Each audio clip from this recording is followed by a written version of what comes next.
Hi friends, ఇప్పుడు మనం ఒక మంచి కథ విందామండి. కథ పేరు తన దాకా వస్తే కానీ. రచయిత ఈదర శ్రీనివాసరెడ్డి గారు. ఇక కథలోకి వెళ్తే, కాఫీ కాఫీ అంటూ నా మానాన్ని నేను అరుస్తూనే ఉన్నాను.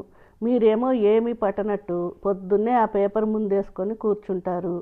భర్త మీద చిరుకోపం ప్రదర్శిస్తూ కాఫీ కప్పును అందించింది వరలక్ష్మి.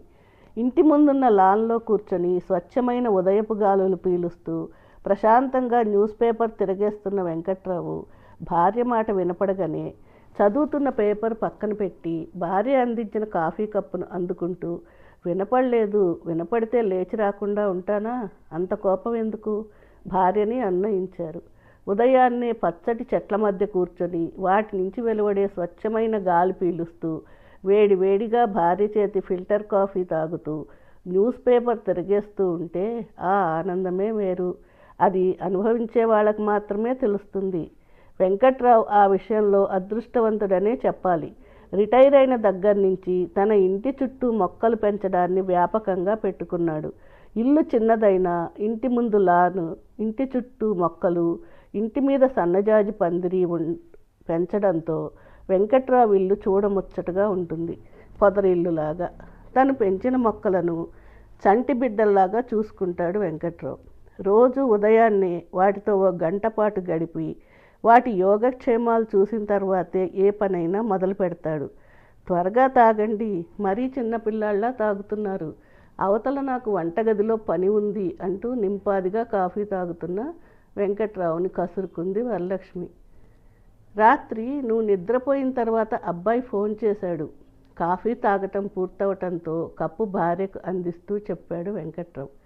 కొడుకు మాట రావటంతో అప్పటిదాకా చిటపటలాడిన వరలక్ష్మి ముఖంలో ఆనందం వెల్లివిరిసింది. ఎంతైనా కన్న ప్రేమ కదా. భర్త పక్కనే కూర్చుంటూ, ఏమంటున్నాడు, కోడలు కూడా మాట్లాడిందా, మనవాళ్ళు ఏం చేస్తున్నారట అంటూ ప్రశ్నల వర్షం కురిపించింది. పిల్లలిద్దరూ ఎదిగి వస్తున్నారు కదా, అక్కడ వాతావరణం చూస్తుంటే భయమేస్తుందట. హై స్కూల్ పిల్లలు కూడా విచ్చలవిడిగా డ్రగ్స్ వాడుతున్నారట. అక్కడే కనుక పిల్లల్ని చదివిస్తే పిల్లలు చెడిపోవటానికి ఎక్కువ అవకాశం ఉందట. అందుకని అబ్బాయి, కోడలు, పిల్లలు అందరూ అమెరికా వదిలి కుటుంబంతో సహా ఇక్కడికి వచ్చేయాలని అనుకుంటున్నారు. మరి అబ్బాయి ఉద్యోగం? మరో సందేహం లేవనెత్తింది వరలక్ష్మి. వాళ్ళ కంపెనీ బ్రాంచ్ ఇక్కడ కూడా ఉందట. ఇక్కడికి ట్రాన్స్ఫర్ చేయమని 2 నెలల ముందే అడిగితే వాళ్ళు సరే అన్నారట. ఉద్యోగానికి ఏమీ ఢోకా లేదు అన్నట్టు వివరంగా చెప్పారు వెంకట్రావు. పోనీలేండి, ఇంతకన్నా అందరం కలిసి సంతోషంగా ఉండొచ్చు.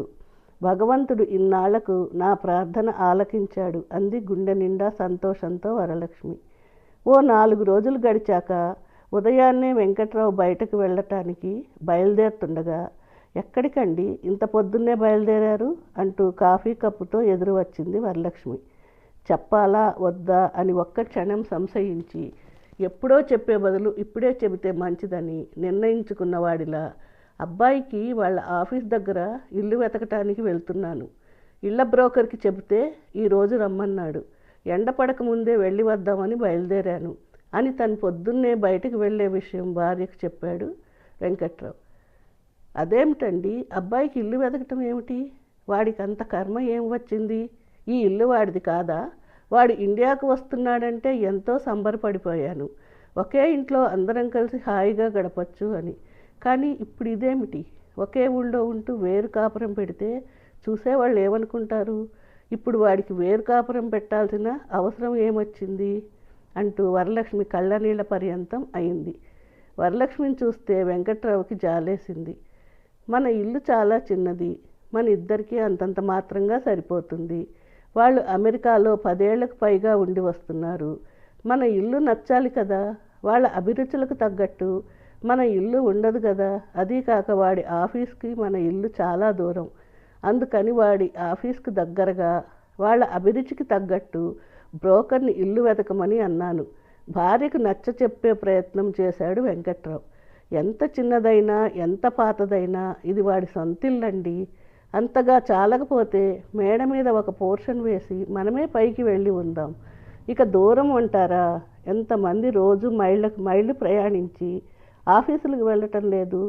పైపెచ్చు వాడికి కారు కూడా ఉంది అంటూ భర్త చెప్పే కారణాలు సహేతుకంగా లేవని తేల్చేసింది వరలక్ష్మి. నువ్వు చెప్పేవన్నీ నిజమే అయినా వాళ్ళు కోరుకున్న విధంగా మన ఇల్లు మనము ఉండం కదా. వాళ్ళకు నచ్చిన చోట వాళ్ళని ఉండనివ్వు. వాళ్ళని చూడాలనుకున్నప్పుడు ఎంతలోకి వెళ్ళి వస్తాం. కొడుకు వేరుగా ఉండాలని నిశ్చయించుకున్నాడు అని చెప్పకనే చెప్పాడు వెంకట్రావు. మీరు చెప్పే కారణాలు చూస్తుంటే అవన్నీ నిజం కావని నా మనసుకు అనిపిస్తుంది. వేరే ఏదో బలమైన కారణం ఉండే ఉంటుంది. నేనే వాడికి ఫోన్ చేసి అసలు విషయం కనుక్కుంటాను అంటూ కొడుక్కు ఫోన్ చేయడానికి సెల్ ఫోన్ చేతిలోకి తీసుకుంది. ఫోన్ చేయబోతున్న భార్యను వారించి మనతో ఉండటం వాడి భార్యకి ఇష్టం లేదట. అసలు విషయం చెప్పాడు వెంకట్రావు. ఆ మాటలు విన్న వరలక్ష్మి ఒక్కసారిగా సోఫాలో కూలబడి, ఎందుకు ఇష్టం లేదండి, మనం ఏం తప్పు చేశాం అడిగింది జాలిగా వెంకట్రావు వంక చూస్తూ. కొన్ని ప్రశ్నలకు సమాధానాలు ఉండవు. మా అమ్మా నాన్నలు ఏం తప్పు చేశారని ఆ రోజు నువ్వు నా చేత వేరు కాపురం పెట్టించావు, అలాగే ఈరోజు నీ కోడలు నీ కొడుకు చేత వేరు కాపురం పెట్టిస్తుంది. తరాలు మారినా మనుషులు మాత్రం మారడం లేదు అంటూ వరలక్ష్మికి గతాన్ని గుర్తు చేశాడు. భర్త మాటలకు వరలక్ష్మి నిశ్చేష్టురాలైంది. గతంలో తన ప్రవర్తన గుర్తుకొచ్చింది. ఏదో ఆలోచిస్తూ గతం తాలూకు జ్ఞాపకాల సుడిలోకి జారుకుంది. వెంకట్రావుది సిటీకి దగ్గరలో ఉన్న ఓ పల్లెటూరు. పేరుకి పల్లెటూరే అయినా సిటీకి దగ్గరగా ఉండటంతో స్వచ్ఛమైన పల్లెటూరి గాలులను సిటీ తాలూకు కాలుష్యపు వాయువులు మింగేశాయి. కేవలం గాలినే కాదు, ప్రజల మనుషులను కూడా కలుషితం చేసింది సిటీ వాతావరణం. సిటీకి దగ్గరగా ఉండటంతో రియల్ ఎస్టేట్ రాబందులు పచ్చని పల్లెపై వాలిపోయి పొలాలన్నీ ప్లాట్లుగా మార్చివేశారు. వెంకట్రావు తండ్రికి కూడా 2 ఎకరాల పచ్చటి నేల ఉంది. రియల్ ఎస్టేట్ దళారుల ప్రలోభాలకు ఏమాత్రం లొంగిపోకుండా ఆ 2 ఎకరాల్లోనే వ్యవసాయం చేస్తూ కుటుంబాన్ని గుట్టుగా సాగిస్తున్నాడు వెంకట్రావు. అదే ఊర్లో జిల్లా పరిషత్ పాఠశాలలో ఉపాధ్యాయుడిగా ఉద్యోగం రావడంతో ఉద్యోగం చేసుకుంటూ తండ్రికి వ్యవసాయంలో తోడుగా నిలబడటంతో ఏ కష్టాలు లేకుండా జీవన నౌక సాగిపోతుంది. వెంకట్రావుకు వరలక్ష్మితో పెళ్ళి అయిన నాటి నుంచి మొదలయ్యాయి కష్టాలు. వరలక్ష్మి కాస్తంత కలిగిన కుటుంబం నుంచి రావడం, పైపెచ్చు మొదటి నుంచి సిటీ వాతావరణంలో పెరగడంతో పెళ్ళైన తర్వాత అత్తగారింట్లోని పల్లెటూరి వాతావరణంలో ఇమడలేకపోయింది. చుట్టుపక్కల వాళ్ళు పొలాలను మంచి రేటుకు అమ్ముకొని ఆ డబ్బుతో సిటీలో మంచి బిల్డింగ్ కట్టుకొని మిగిలిన డబ్బుతో బిజినెస్ చేసి కోట్లు సంపాదిస్తున్నారు అని రోజు భర్తని సతాయించేది వరలక్ష్మి. వాళ్ళకంటే ఏ ఉద్యోగం సద్యోగం లేదు, పొలాలు అమ్ముకొని సిటీకి పోతున్నారు, మనకేం కర్మ, మనకి భగవంతుడు మంచి ఉద్యోగం ఇచ్చాడు అని వెంకట్రావు భార్యకి ఎంత నచ్చ చెప్పాలని చూసినా వినేది కాదు వరలక్ష్మి. తన తల్లిదండ్రులు బ్రతికున్నంతకాలం పొలం అమ్మే ప్రసక్తి లేదని వెంకట్రావు భార్యకి తెగేసి చెప్పాడు. ఇక ఎటు పొలం అమ్మేటట్టు లేదని వెంకట్రావుని సిటీకి ట్రాన్స్ఫర్ చేయించుకోమని మళ్ళీ ఒత్తిడి చేయటం మొదలుపెట్టింది. దానికి కూడా వెంకట్రావు ససేమిరా అనడంతో వరలక్ష్మి అలిగి పుట్టింటికి పోయింది. భార్యాభర్తల గొడవలు మొదటి నుంచి గమనిస్తున్న వెంకట్రావు తండ్రి కొడుకు కాపురం సరిదిద్దాలని, పోనీ కోడలు చెప్పినట్టే పట్నంలో కాపురం పెట్టరాదా అయ్యా, పట్నానికి మన ఊరు ఎంత దూరం అని, మీరైనా మేమైనా క్షణాల్లో ఒకరి దగ్గరికి ఇంకొకరు చేరుకోవచ్చు అంటూ కొడుకుని వేరు కాపురం పెట్టించడానికి ఒప్పించాలని చూశాడు. వెంకట్రావు తల్లి కూడా భర్తకి వత్తాసు పలికింది. తల్లిదండ్రులిద్దరూ నచ్చ చెప్పడంతో వెంకట్రావు సిటీలో కాపురం పెట్టడానికి ఒప్పుకున్నాడు. కానీ తన ఉద్యోగాన్ని మాత్రం ట్రాన్స్ఫర్ చేయించుకోలేదు. సిటీలో కాపురం పెట్టి రోజు ఊరికి బస్సులో ఉద్యోగ నిమిత్తం వెళ్ళి రావటం మొదలుపెట్టాడు వెంకట్రావు. ఉద్యోగం వంకతో తల్లిదండ్రుల యోగక్షేమాలు ప్రతిరోజు ప్రత్యక్షంగా విచారించవచ్చని ఆ పని చేశాడు. వరలక్ష్మి కూడా సిటీలో కాపురం పెట్టడంతో ఏదో ఒక రకంగా తన కోరిక తీరిందని సరిపెట్టుకుంది. సిటీలో కాపురం పెట్టిన దగ్గర నుంచి ఇంటి ఖర్చు అమాంతంగా పెరిగిపోయింది. దానికి కారణం కూడా కొంతవరకు వరలక్ష్మి. ఎదురింటి వాళ్ళు పిలిచారని ఒకరోజు, పక్కింటి వాళ్ళు తోడు రమ్మన్నారని మరో రోజు, ఇలా వారానికి 4 రోజులు షాపింగుల పేరుతో పనికి వచ్చేవి పనికిరానివి ఎడాపెడా కొనేస్తూ ఇల్లంతా సామాన్లతో నింపటం మొదలుపెట్టింది. పల్లెలో ఉండగా ఏనాడు తండ్రిని వెంకట్రావు ఒక్క రూపాయి అడిగిన పాపాన పోలేదు. పైపెచ్చు ప్రతి నెల ఎంతో కొంత తండ్రికి సాయం చేస్తూ వచ్చేవాడు. కానీ సిటీకి వెళ్ళిన 3 నెలల్లోనే తండ్రిని ఎదురు డబ్బులు ఇవ్వమని అడగాల్సిన పరిస్థితికి చేరుకున్నాడు వెంకట్రావు. అప్పటికి గాని పల్లెటూరి విలువ, అత్తామామ అవసరం తెలిసి రాలేదు వరలక్ష్మికి. కొడుకు కాలేజీ చదువులకు వచ్చేదాకా తండ్రి సహాయంతో అప్పులు చేయకుండా ఏదోలా కుటుంబాన్ని నెట్టుకొచ్చాడు వెంకట్రావు. కానీ కొడుకు అమెరికా వెళ్తానని తన కోరిక బయట పెట్టగానే ముందు తన ఆర్థిక పరిస్థితి దృష్ట్యా వద్దనుకున్న తల్లి కొడుకులు ఇద్దరూ గట్టిగా పట్టుబట్టడంతో చేసేది లేక ఒప్పుకున్నాడు. కొడుకుని అమెరికా పంపాలంటే ఎంత లేదన్నా 10 లక్షలు కావాలి. 10 లక్షలు అప్పు అంటే మళ్ళీ వడ్డీతో కలిసి మోపెడవుతుంది.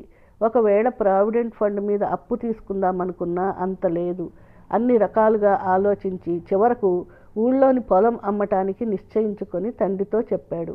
ఇంతకాలం ఈ భూమిని సొంత బిడ్డలా చూసుకున్నాం. ఇప్పుడు నువ్వేమో ఆ పొలాన్ని అమ్మమంటున్నావు. కనీసం మేం బతుకున్నంత వరకు అన్నా అమ్మకుండా అట్టి పెట్టరాదా అంటూ కళ్ళ నీళ్లు పెట్టుకున్నాడు వెంకట్రావు తండ్రి రాఘవయ్య. ఈ మాటలకు ఏం జవాబు చెప్పాలో తెలియక మౌనంగా తల వంచుకున్నాడు వెంకట్రావు. ఏమయ్యా, ఈ ఆస్తి మొత్తానికి వారసుడు మన ఒక్కగానొక్క మనవడే కదా. వాడి భవిష్యత్తుకు ఉపయోగపడిన ఆస్తి ఉన్నా ఒకటే, లేకున్నా ఒకటే. మనం మాత్రం ఇంకెంతకాలం బతుకుతాం అంటూ వెంకట్రావు తల్లి తన భర్తకు నచ్చ చెప్పడంతో కాస్త మెత్తబడ్డాడు రాఘవయ్య. సరే, 1 ఎకరం అమ్మి డబ్బులు ఇస్తాను. ఆ డబ్బుతో నీ కొడుకుని అమెరికా పంపు అని వెంకట్రావుకి అభయమిచ్చాడు రాఘవయ్య. తండ్రి ఒప్పుకోవడంతో కొండంత భారం నెత్తి మీద నుంచి దిగిపోయినందుకు సంతోషించాడు వెంకట్రావు. వెంకట్రావు కొడుకు అమెరికా వెళ్ళిన తర్వాత అక్కడే ఉద్యోగం సంపాదించి స్థిరపడిపోయాడు. ఆ తర్వాత ఒక్కసారి మాత్రం ఇండియాకు వచ్చాడు. అది కన్న తల్లిదండ్రుల్ని చూడటానికి కాదు, తన పెళ్ళికి. పెళ్ళైన నెలకు మళ్ళీ అమెరికా వెళ్ళి ఇప్పటి వరకు తల్లిదండ్రుల మొహం కూడా చూడలేదు. అంతా ఫోన్ల మీదే గడిచిపోతున్నాయి. అనుబంధాలు అన్నీ అలా ఫోన్లలోనే నడిచిపోతున్నాయి. ఏమిటో ఆలోచనలో పడ్డావు? వెంకట్రావు పిలుస్తుంటే మళ్ళీ ఈ లోకంలోకి వచ్చి పడింది వరలక్ష్మి. ఏదో తొందరపాటున నోట్లో నుంచి వచ్చేసింది. నా మాటలు పట్టించుకోకు అని భార్యను ఓదార్చబోయాడు వెంకట్రావు. మీరు పైకి నోటితో అనకపోయినా మనసులో అనుకున్న నిజం మాత్రం మీరు అన్నదే. ఆ రోజు నేను ఎంత అవివేకంగా ప్రవర్తించానో ఇప్పుడు తలుచుకుంటే నా మీద నాకే అసహ్యం వేస్తుంది అంటూ సిగ్గుతో తల వంచుకుంది వరలక్ష్మి. ఏ విషయమైనా పిల్లలు వాళ్ళ తల్లిదండ్రుల నుంచి నేర్చుకుంటారు. మనం మన పెద్దవాళ్ళని గౌరవంగా చూసుంటే మన పిల్లలు కూడా మనల్ని గౌరవంగా చూస్తారు. ఈ రోజున మనం మన పెద్దవాళ్ళని దూరంగా పెట్టాం. ఈ రోజున మనవాడు మనల్ని దూరంగా పెడుతున్నాడు. ఇప్పుడు ఇంత దూరం అంత దూరం అని బాధపడితే ఏం లాభం అంటూ కొడుకు తప్పేమీ లేదన్నట్టు భార్యను ఓదార్చాడు వెంకట్రావు. అవునండి, ఆ రోజున పెద్దవాళ్ల విలువ నాకు తెలియలేదు. ఉమ్మడి కుటుంబాల్లో స్వేచ్ఛ ఉండదని చెప్పుడు మాటలు విని అలా చేశాను. కానీ అందరం కలిసి ఉంటే ఒకరికొకరం కష్టసుఖాల్లో పాలు పంచుకోవచ్చన్న జ్ఞానం లేకపోయింది. పాపిష్టి దాన్ని, మిమ్మల్ని మీ తల్లిదండ్రుల నుంచి దూరం చేశాను. అందుకేనేమో భగవంతుడు నా కొడుకు కోడల్ని నాకు దూరం చేస్తున్నాడు అంటూ కళ్ళనీళ్లు పెట్టుకుంది. దిగులు పడకు, దూరమైనా దగ్గరైనా అంతా మన చేతుల్లోనే ఉంది. మా అమ్మా నాన్నలు మనకు సాయపడటంతో వాళ్ళ విలువ మనకు తెలిసి వచ్చింది. అదేవిధంగా మనం కూడా అబ్బాయి పిలిచినా పిలవకపోయినా వాళ్ళ ఇంటికి వెళ్తూ అడిగినా అడగకపోయినా అవసరాలకు సాయపడుతూ ఉంటే ఎలా అయితే నువ్వు మా అమ్మా నాన్నల విలువలను గుర్తించావో అలాగే వాళ్ళు కూడా మన విలువను గుర్తిస్తారు. అప్పటిదాకా ఓపిక పట్టక తప్పదు. భర్త చెప్పింది నిజమే అన్నట్టుగా తల ఊపుతూ భర్తతో పాటు కొడుక్కి మంచి ఇల్లు వెతకటానికి తను బయలుదేరింది. తమ మధ్య నెలకొన్న దూరం ముందు ముందు తగ్గకపోతుందా అన్న ఆశతో. కథ సమాప్తం.